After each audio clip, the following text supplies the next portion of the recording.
I'm bleeding through the skyline haze. Static ghosts and 1,000 voices. Every face feels like it's mine to claim. But I remember making these choices. Glass in my mind, every shard cuts deep. Someone else's nightmares when I try to sleep. Heartbeats gone, but the echoes remain. And every drop of blood just rewrites my name. Am I the hunter or the prey? Did I live this or did they? Every memory's a broken thread, screaming truths inside my head. I'm chasing shadows in the dark reflection. Every face feels like a resurrection. Am I me or just infection? Lost inside these shards of reflection. I taste their lies, I feel their pain. Every heartbeat in my veins. If I find the one who made me bleed, will I finally know which soul is me?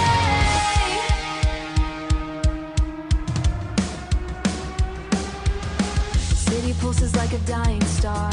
Holograms lie about who we are. I see her eyes in every screen. Is she the ghost or the space between? Footsteps echo and timelines cross. Every truth comes at a cost. I hear a whisper in borrowed skin. I hear you've always been what you become within. But I don't trust the voice I hear. It sounds like me, but drenched in fear. Every past feels counterfeit. Feels counterfeit. I'm chasing shadows in the dark reflection. Every face feels like a resurrection. Am I me or just infection? Lost inside these shards of reflection. I taste their lives, I feel their pain. Every heartbeat in my veins. If I find the one who made me bleed, will I finally know which soul is me? If I kill the past, will I fade away? If I find her face, will it be my face? Every answer feeds the flame. I'm 1,000 lives I never chose. A million endings no one knows. If she's out there, I'll make her see what she stole when she made me. Who was I before the night? Who am I without the fight? I'm chasing shadows in the dark reflection. Every face is like a resurrection. Am I me or just infection? Screaming through these shards of reflection. Through every stolen memory. And when I stand where shadows meet, will I remember or disappear completely? Neon fades, the voices stay. I'm still here, or so they say. Aloha, it's Jason from Hawaii. Welcome to a special edition of the Comics for Fun and Profit podcast. In this episode, I will be interviewing a friend of the podcast, comic book creator and Eisner Award-winning editor, Kel McDonald. Now, they are here to promote their latest Kickstarter, Shards of Reflection. So, this is the fifth book in the amazing series, The City Between. I hope I got that correct, Kel. Yep, Right? yep. Okay. The City All right. Between. Yep. All right. This campaign is live and ends on Thursday, April 9th. Now, I've already told Kel, I've already backed this project. And Kel, thank you very much for giving me, letting me read the story ahead of time. I love it. And I'm sorry, Kel, let me also say, welcome back to the podcast. How are you doing? Thanks for having me. I'm a little tired because I just got back from Emerald City Comic Con, but otherwise I'm all right. I'm going a little off track. How was it at Emerald City? Reed Pop is ruining it. It used to be a great show, and Reed Pop, because of corporate greed, is ruining it. So, me and the other people that I table with, we're kind of brainstorming other conventions to do instead of Emerald City in the future. So I'm going to be at WonderCon at the end of March to see if we should all do that one instead. Yeah. Yeah. Oh, okay. I'm sorry to hear about that. Yeah. So, yeah. I'm sorry. I'm going to continue on. Sorry, Kel. I'm going to say thank you very much for giving me another opportunity to interview. Thank you very much. So, and Kel, please feel free to jump in. I'm going to give listeners a little bit some of your background history, working in comics. And like I said, please feel free. I got a funny feeling I'm missing something from your background information. But so let me just start off. So um, Kel won an Eisner Award for editing the best anthology, quote, You Died. Um, they were nominated for an Eisner for the miniseries The Stone King. They have a web comic called Sorcery 101. They have worked on a number of books over the years, such as Adventure Time, Cautionary Fables, Fairy Tale Analogy Series, and The Misfits of Avalon. I believe that went through Dark Horse. Is that correct? Yes, Okay. though it's out of print, so Uh, I gotta maybe try to get the rights back and self-publish an omnibus. okay. And please let me know if you do. I'm good. I'm being honest. You'll hear about it. I'll bang that Kickstarter drum again. You know, because that sounds like a great book. You know. Um, But yeah, did I miss anything? Because I got a funny feeling. I think. I mean, by saying a number of books, you cover like you got all the big stuff. So the stuff you missed is fairly minor. Like Okay. I wrote a couple of Buffy comics and um, just little bits and pieces here and there. Hmm. Um, and I'm currently the managing editor at Iron Circus Comics. So I've edited a couple of anthologies for Hmm. them, but You Died's the important one because that's the one that won an Eisner.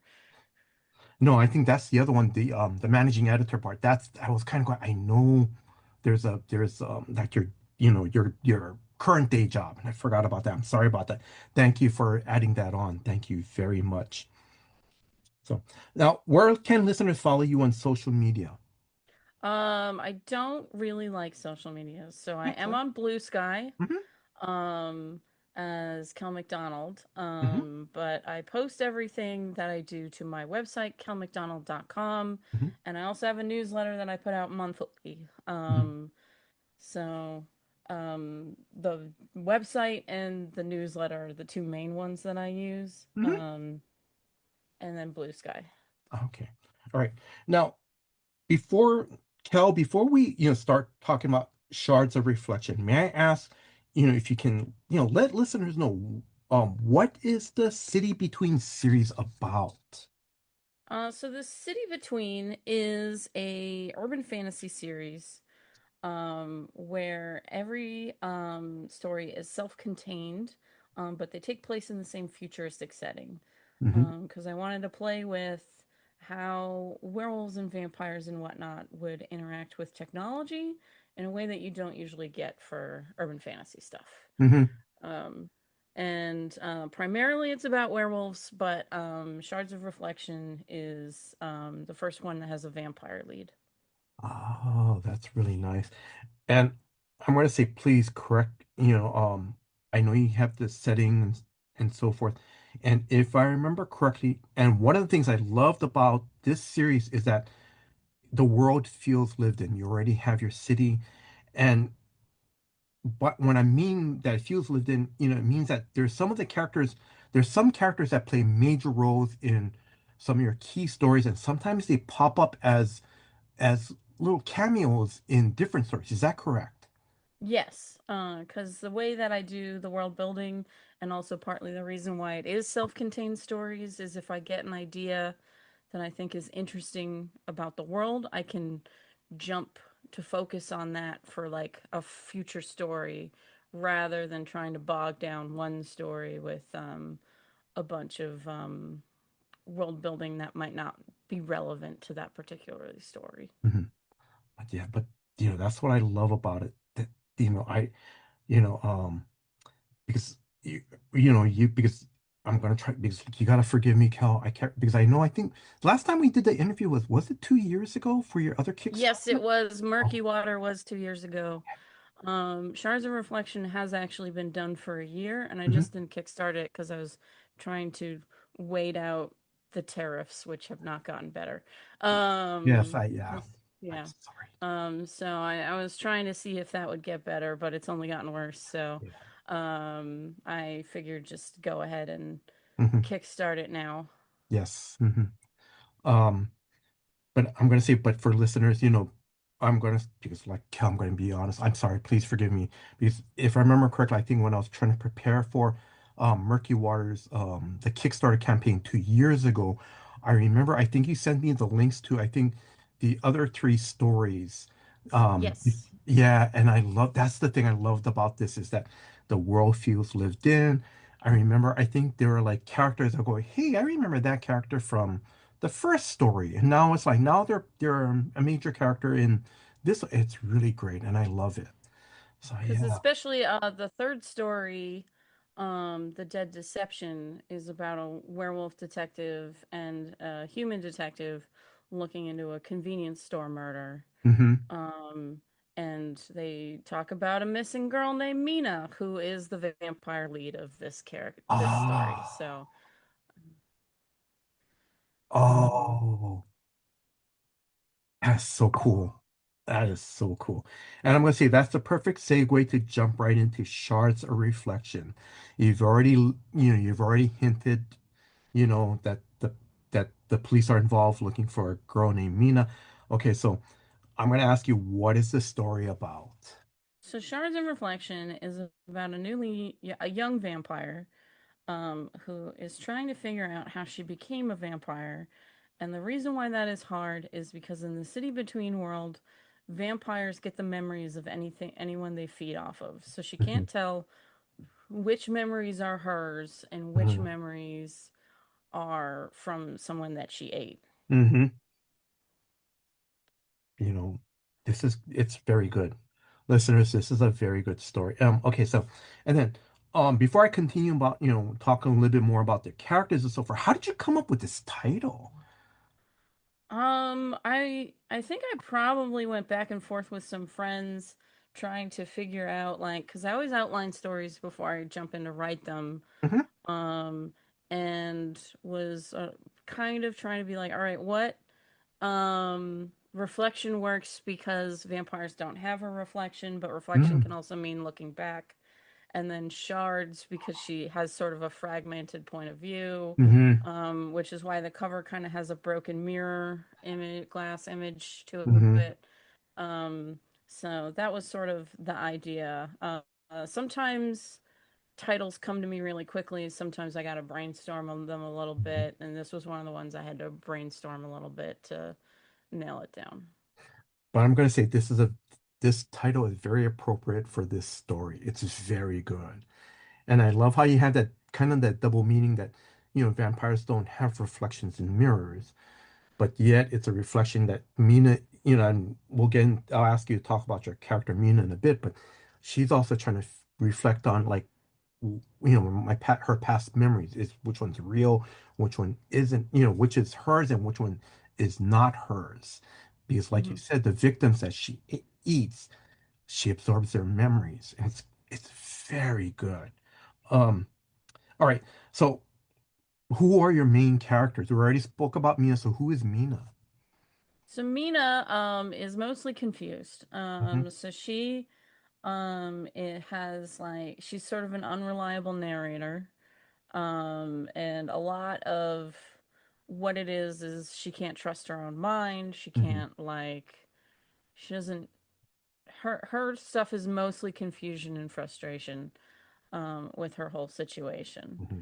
And then the other main character is Aaron, who is an Hmm. older vampire that Hmm. is kind of helping her, but not like he's keeping her kind of at a distance. Hmm. One thing is in the City Between world, werewolves are the proletariat and vampires are capitalists. Hmm. Oh, So if you go through and read the whole series, uh-huh.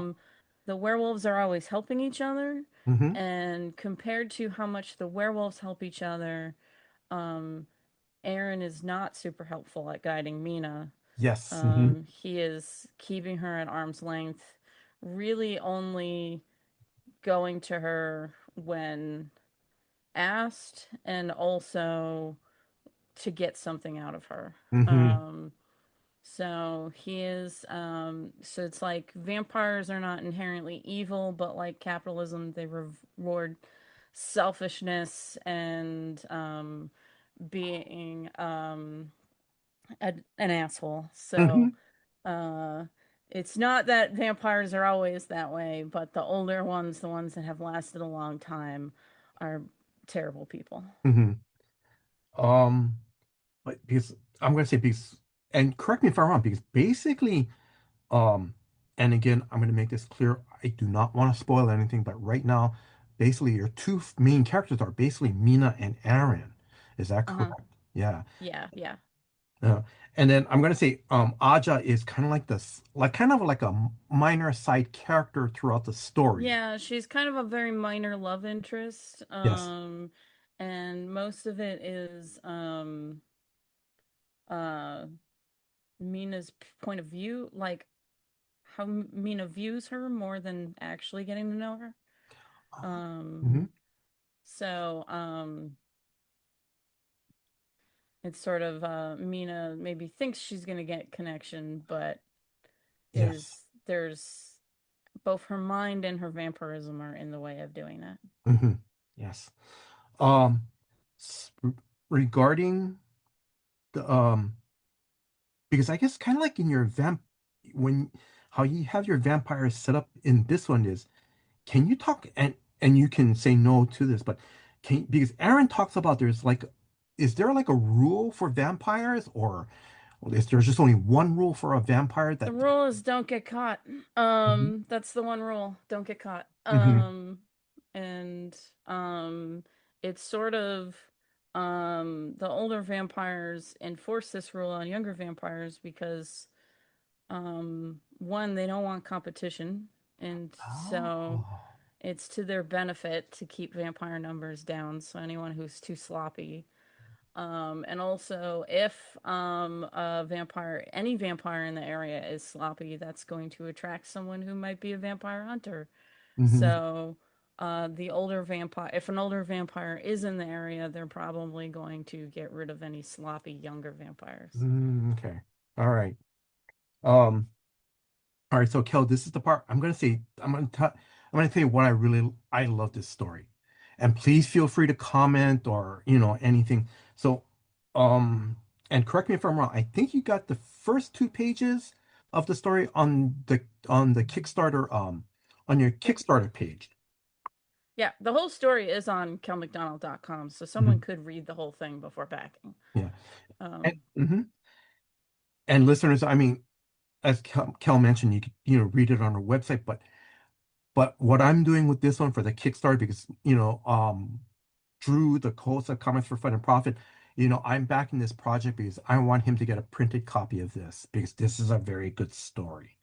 Um, so Kel, what I love about these first few pages of Mina is it opens up at some bar, and the thing is, what I love about it is, um, she's just literally trying to figure out who, we don't see her in the best position at the bar. mhm, It's almost like she's just by herself. She's trying to figure out what's going on. But what I love about it is that she's not on the hunt for fresh meat. mhm. You know, that's the thing. It's a nice, it's refreshing take on the vampire because all of a sudden this guy comes up, he's like, hey, and there's no dialogue.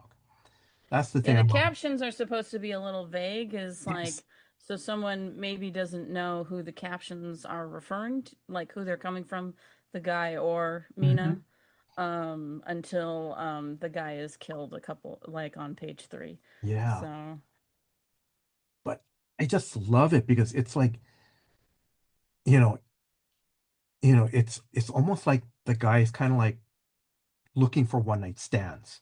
He's like yeah. on the hunt. And that's the thing that's such a refreshing thing. And the other thing too is like you said, that the caption is at first you're not sure who's the caption from. Is it Mina or is it the guy? The other thing I love about it too is that in those first couple pages, it looks like for me, it's kind of like how I read it was Mina was this guy comes up, she's lonely, he's lonely, she's just trying to look for companionship, you know.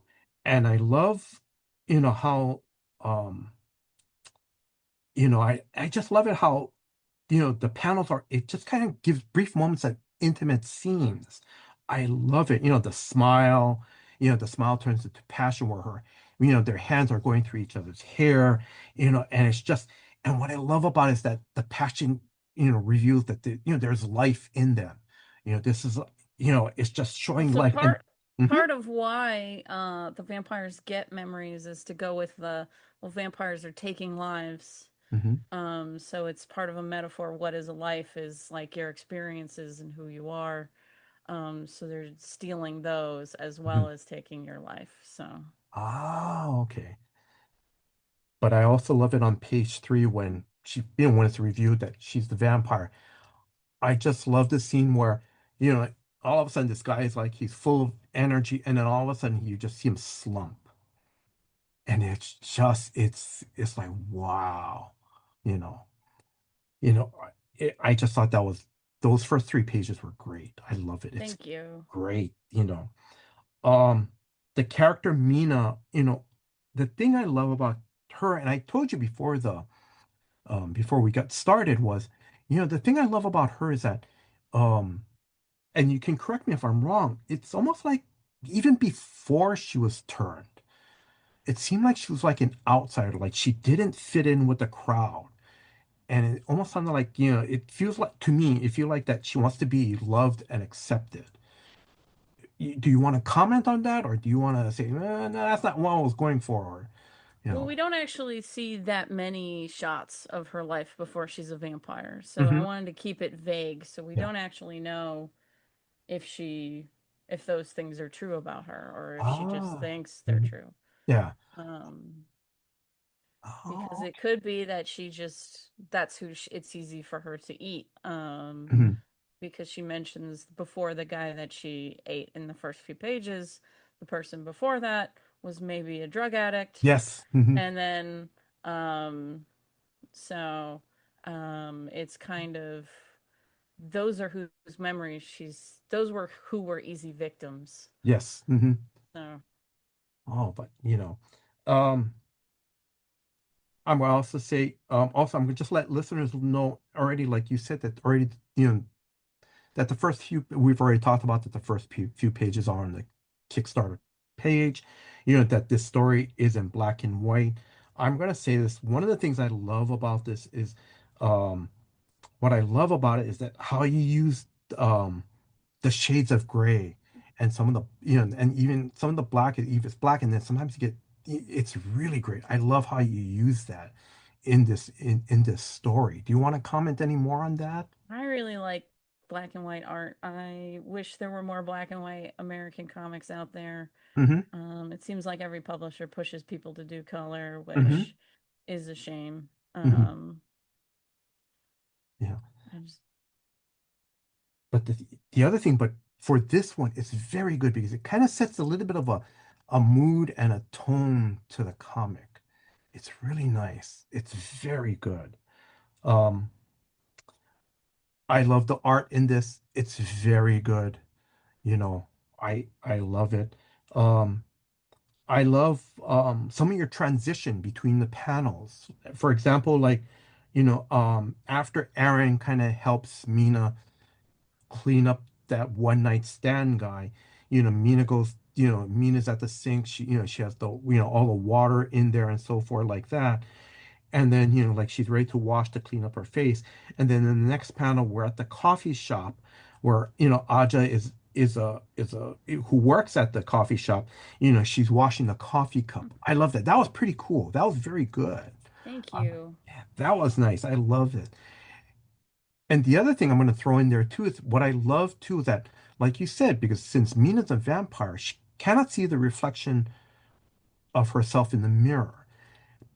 And the thing I love too is that at the coffee shop, she's there for a little while, she's looking, first she looks at her coffee cup. There's no reflection. It's just, black coffee. And all of a sudden she sees the reflection of her last victim. I thought that Mhm. was pretty cool. That was Yeah. really nice. Hmm. Yeah.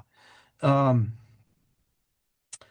One thing I do want to add is, I wanted to mention was there's a scene where I think it's more later in the story, and like I said, I'm not spoiling this, but Hmm. there's a scene where I think we're not sure if it's her apartment. It's but it, never her apartment. I'm sorry. It's never her apartment. Oh, okay. Um, I don't know which scene you are, but both cases it is not her apartment. Okay. All right. Okay. So she's in an apartment, and there's like it kind of looks like there's like a neon heart light in the background. The funny thing I noticed is that there is a leg lamp in the background that's reminiscent of A Christmas Story. Do you know which Yeah, like so yeah. So this is the apartment for the guy who the one night stand guy. okay, yes. Um, So I was trying to think of what is stuff I can say about that leisure suit Larry type guy that hit Yes. on her. It's also he's a lot older than her. He should Yeah. not be hitting on her. It's So true. it's my favorite detail in his apartment is he has a treadmill. No, he has a weightlifting thing Yes. that's covered in pizza boxes. So Yes. he bought a bench press and then never used it. Mhm. So I like details like that. Oh, but that was great. But I think my question is, was that leg lamp a little reference to A Christmas Story, or is it just you just put it in there because this is what It Larry. seemed Mhm. it seemed like it's a little bit of both. So it's like that type of lamp from A Christmas Story seemed like the type of thing this guy would have in his apartment. That's great. I love it. That's really good. Um, the other thing I love about this story, I love how the dialogue flows naturally. It's very good, you know.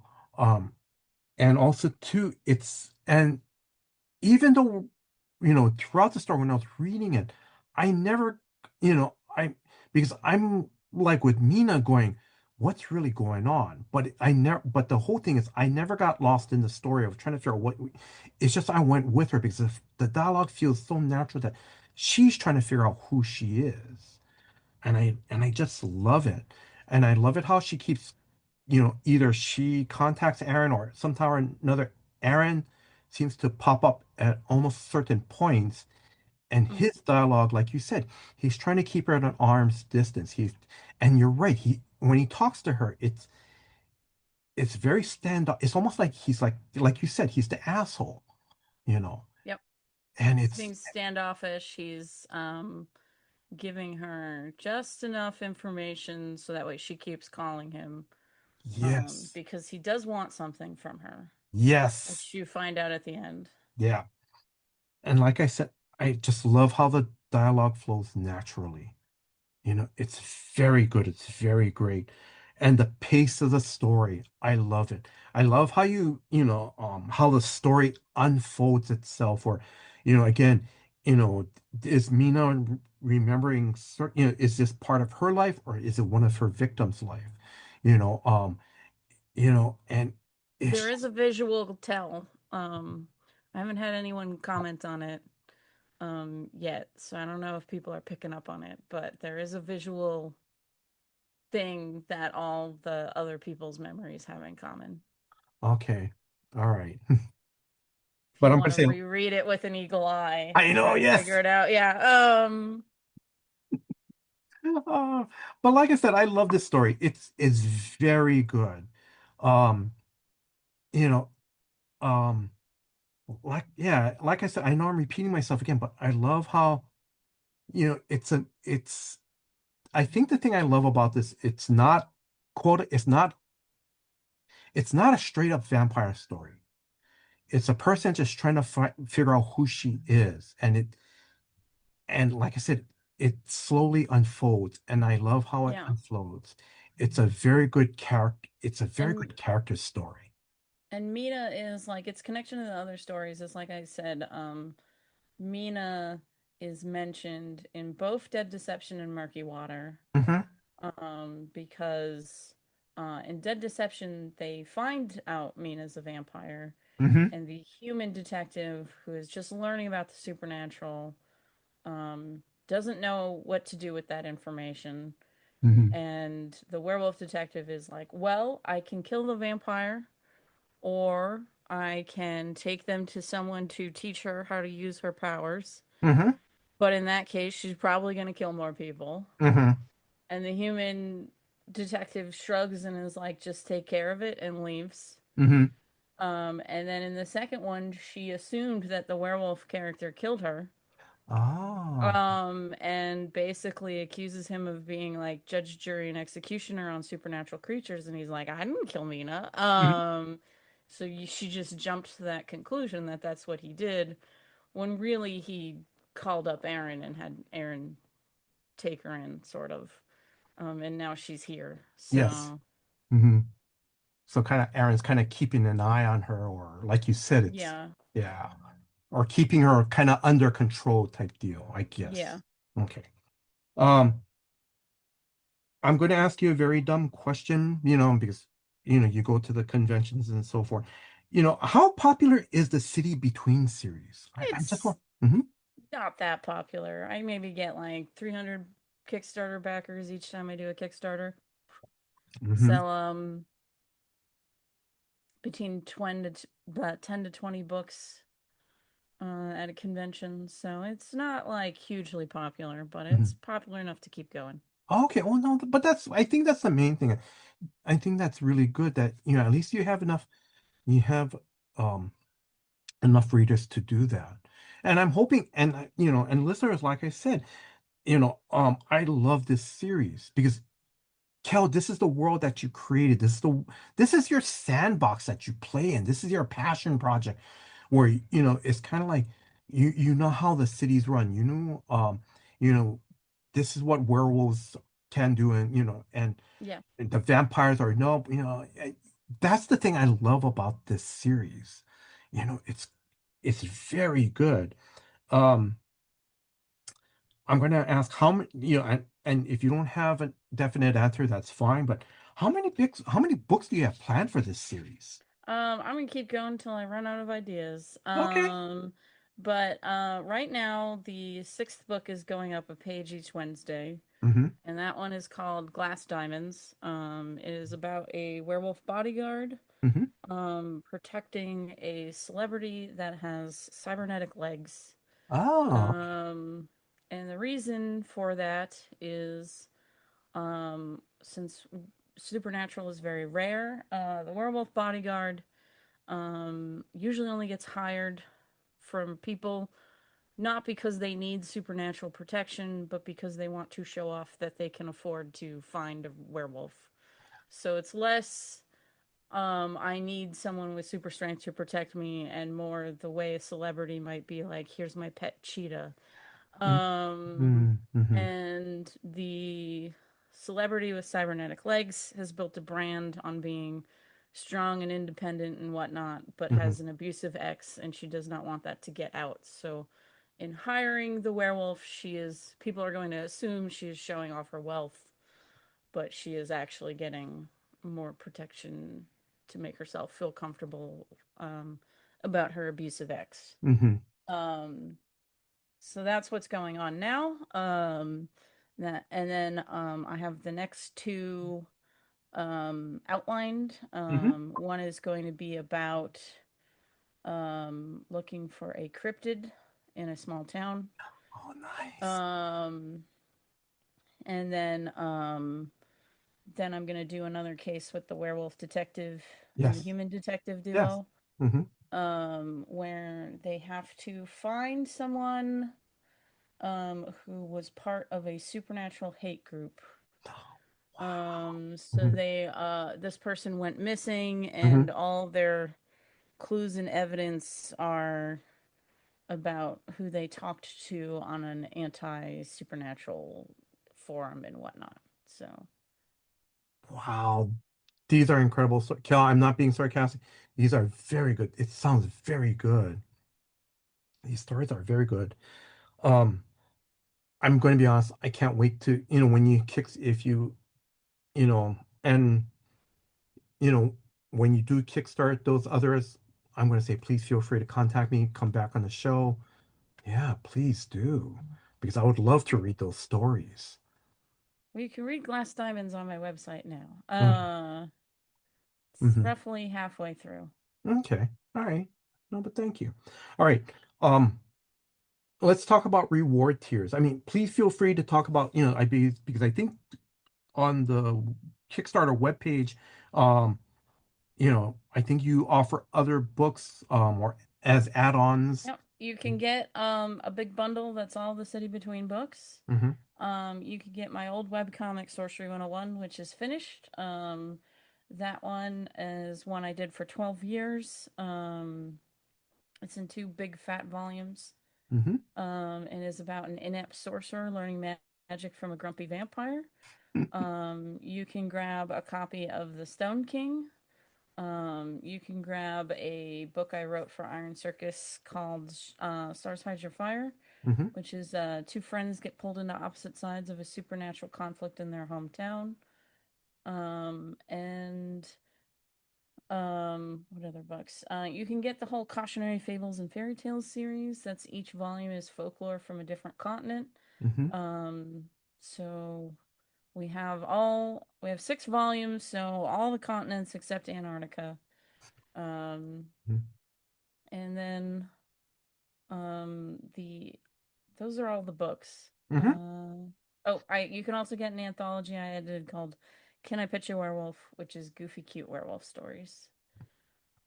And then also talk about, because I also saw some of the other reward tiers was the tote bags, t-shirts, pins. Talk Yep. about So those. I have 2 tote bags available. One is the skyline for City Between, Mm-hmm. and on one side for the city on one side, and then the woods on another. And there's Mm-hmm. like paw prints that turn into footprints between the two. Oh, nice. Um, and then I have the second tote bag says Queer Werewolves is a very exclusive club. Mm-hmm. And that is a line from the first City Between book. Mm-hmm. Both tote bags are um, in collaboration with a company called Unicorn Empire. They do fun like typography fandom designs. Um, and the queer werewolf tote bag design is also on a t-shirt Mm-hmm. because at conventions people kept asking, "Hey, do you have this on a shirt?" So Nice. now's their chance to get it. Yes. And then I have a pin that says werewolf expert. It's got a little wolf with glasses on it and a Mm-hmm. bow tie. Um, and so those are all the non-book rewards. You can also get an original page of Shards of Reflection. So if you are someone who likes to collect original comic book art, Mm-hmm. you can grab one of the pages. Oh, it's gonna be nice. That is nice. All right, Kel, I'm gonna slowly wrap things up. Um, what was the most fun or one of the things that you love working on this particular book, Shards of Reflection? Well, since Mina is an unreliable narrator, it is was fun to like be a little bit more experimental with Mm-hmm. the transitions and try to give it more of a dreamlike quality Mm-hmm. with how things are flowing. Um, and then so that was the main thing. Mm-hmm. It was a little bit more experimental. Mm-hmm. Um, and so I took a little bit more time doing the paneling and whatnot. Mm-hmm. Again, well, I'm gonna keep saying this. I love this story. This is great. Thank you. It's very good. It really is. Um, it's very good. Um, all right, couple more questions. You already mentioned about conventions like you and your I'm going to WonderCon. yes. I'm also going to be at Comic Con Oakland. Oh, okay. And then I do San Diego Comic Con every year, and I'll be at Rose City Comic Con. And that's Okay. it for the year. No, but thank you very much. All right. Any closing words to our listeners? Please back the Kickstarter, Mhm. especially if you like werewolves. Because even though this one is vampire focused, the whole series is more werewolf focused overall. Mhm. Um, it'll probably be a while before I go back to vampires in the series, Mhm. as a protagonist rather than antagonist. um, and read it online. You know, Kel, mahalo. Thank you in Hawaiian. Thank you for giving me another opportunity to interview you. And I'm going to say this, I just want to let listeners know. Um, uh, Kel, I also want to say thank you very much for your patience and your understanding. So, listeners, originally, I was supposed to have interviewed Kel, you know, a few weeks earlier, but family things came up on my end. Kel was very nice and very gracious to, reschedule. So Kel, thank you very much for doing that. Thank you very much. So yeah. And I want to say thank you very much for making comics. I'm being very sincere about this. Thank you very much. You know, thank you for creating the City Between series. Listeners, this is a very good series. I, and I've always said this, I know there's a lot of us that, we love to read Marvel, we love to read, and that's great. That's very good. But also too, but what I love about these independent comics is that to me, like Marvel and DC, and I'm not putting them down, it's just Marvel and DC are like the fast food comfort foods where, if I want a Big Mac, I'm gonna have a Big Mac and and I enjoy it and I love it and it's great. But like the City Between series, especially Shards of Reflection, it's like going to a very you know nice restaurant that cooks their meals homemade because there is a lot of love. There's a lot of love and this is Kel's you know her little sandbox that she creates. This is her dish that she makes and it's very good. It's very good to read. So if you guys can, um, I'm going to You said she. I'm sorry, I'm sorry, Kel. You know, that they, that they create. So Kel, thank you very much, and I'm sorry about that. Okay. Um, so Kel, I wish you all the success with this campaign. So. Now, if you are a new comic book fan or a lifelong comic book fan who loves urban fantasy stories, with a supernatural twist, please check out Shards of Reflection Kickstarter. This is a great story. Yes, there is, Mina is a vampire and so forth, but as I was telling Kel, the main thing is that it's not a vampire story. It's a character-driven story, and the story unfolds where Mina's just trying to figure out who she is, and it's a great story. It's a very strong story, and it's great. Now this campaign is live and will end on April 9th. I've already backed this campaign, so if you guys get a chance, please check this out. It's very good. I want to thank Drew, the co-host of Comics for Fun and Profit, for putting this episode together. Drew, thank you very much for all your hard work behind the scenes. And if you are a new listener, please check out new episodes of Comics for Fun and Profit that comes out every Saturday. I want to thank you, the listener. Thank you very much for your time. Thank you for listening to this episode. Until next time, guys, aloha.